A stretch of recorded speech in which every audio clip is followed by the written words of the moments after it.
E agora você acompanha o Conexão Porto Indústria. Pesquisa industrial mensal divulgada pelo IBGE, o Instituto Brasileiro de Geografia e Estatística, mostra que em fevereiro de 2025, a produção industrial nacional variou menos 0,1% frente a janeiro. Em relação a fevereiro de 2024, houve um crescimento de 1,5%, nona taxa positiva consecutiva. O acumulado no ano foi de 1,4% e o dos últimos 12 meses chegou a 2,6%.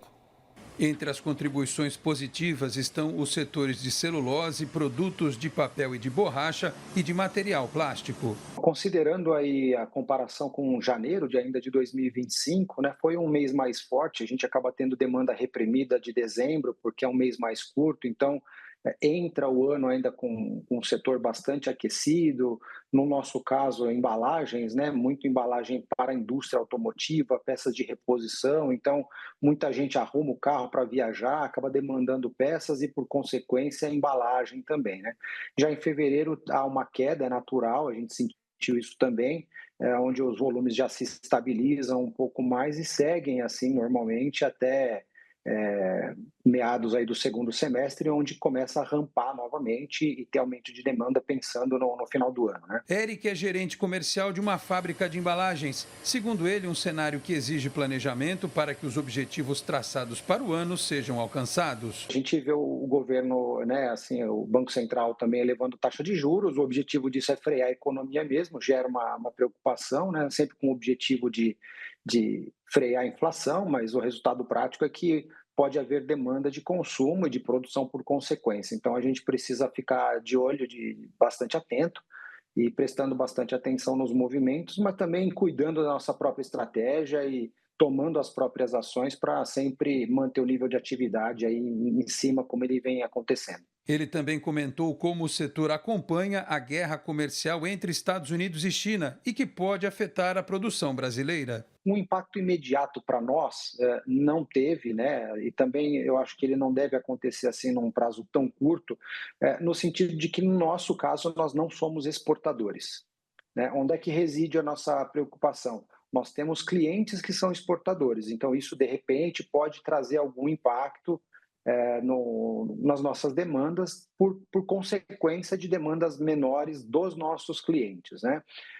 Embora a taxação aí que está acontecendo para o Brasil seja menor do que o que a gente está vendo na China. Então, falando assim do nosso ponto de vista, olhando para o mercado em que a gente atua. O Brasil sempre foi, de certa forma, também protecionista em algumas coisas, né? No nosso caso, por dependermos de matérias-primas que são basicamente resinas petroquímicas, então a gente já tem aqui um mercado basicamente monopolizado por uma empresa só.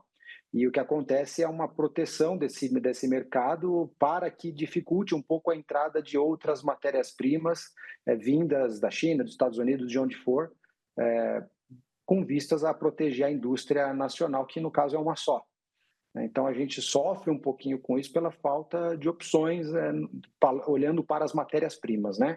Mas no que tange a demandas, a nossa produção e o nosso mercado, ainda está muito cedo para afirmar qualquer coisa. O receio que a gente tem, no nosso caso específico, é as demandas dos clientes acabarem diminuindo por serem, em alguns casos, clientes que exportam, e aí poderiam diminuir as demandas para com a gente. Por isso, ele não perde o otimismo quanto aos resultados previstos para 2025. Continuamos num ciclo até de investimentos, né? A gente tem, inclusive, concretizando um dos maiores investimentos que a gente fez nos últimos anos, está sendo concretizado agora entre março e abril, no sentido até de ampliar Parque Fabril, né? Com infraestrutura e equipamentos, visando manter os níveis de atividade e poder crescer com isso também. Claro que o receio sempre fica, né? Como eu mesmo já mencionei, taxa de juros lá em cima, isso acaba inibindo um pouco o volume de investimento e o objetivo até frear um pouquinho o consumo, né? Isso pode ter um efeito negativo nas demandas, mas a nossa perspectiva é fechar o ano aumentando em 10% em relação ao que nós fizemos em 2024, que para o nosso caso, particularmente falando, já é volume que vem alto desde 2023, né? Nós tivemos um ano de atividade em 2023 que foi recorde, 2024 com uma ligeira queda, mas ainda num volume bastante alto, então isso está motivando a gente a ampliar, investir e poder liberar a capacidade fabril para poder absorver mais demandas. E apesar da boa perspectiva, o setor de embalagens plásticas tem dificuldades para preencher todos os postos de trabalho e vagas não faltam. A gente padece, como muitas empresas a gente vê, né, reclamar da dificuldade em contratar. A gente já se conscientizou que nós precisamos acabar formando e até às vezes forjando, né, os colaboradores dentro de casa.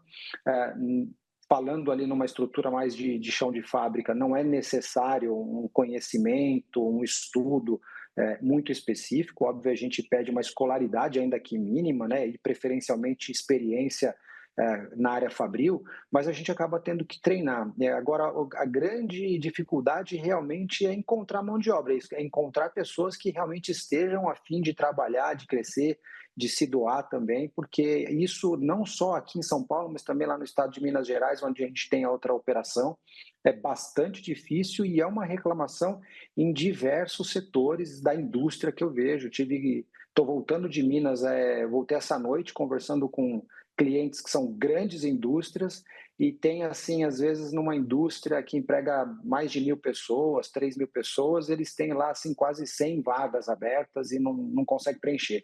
A ponto de ter que trazer gente de outros estados e, mesmo assim, acaba não durando muito tempo, o pessoal acaba voltando, indo embora.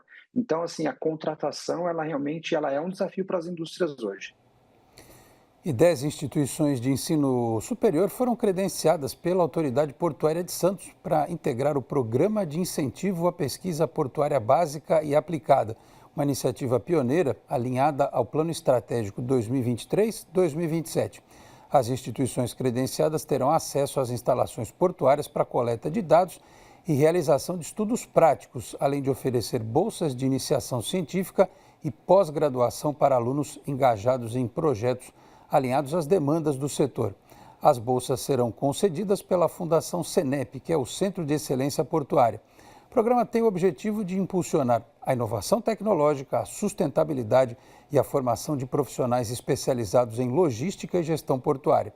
O credenciamento terá vigência de 60 meses, período no qual as instituições desenvolverão projetos em colaboração com o corpo técnico da autoridade portuária. Os resultados das pesquisas podem ser incorporados às estratégias de gestão e operação do porto.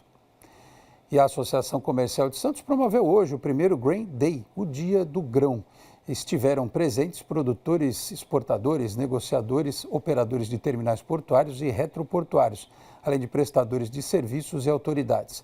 O evento teve o objetivo de fortalecer a integração entre os participantes do setor, evidenciando a relevância do Porto de Santos para as exportações de commodities e destacando pontos fortes e oportunidades de melhorias.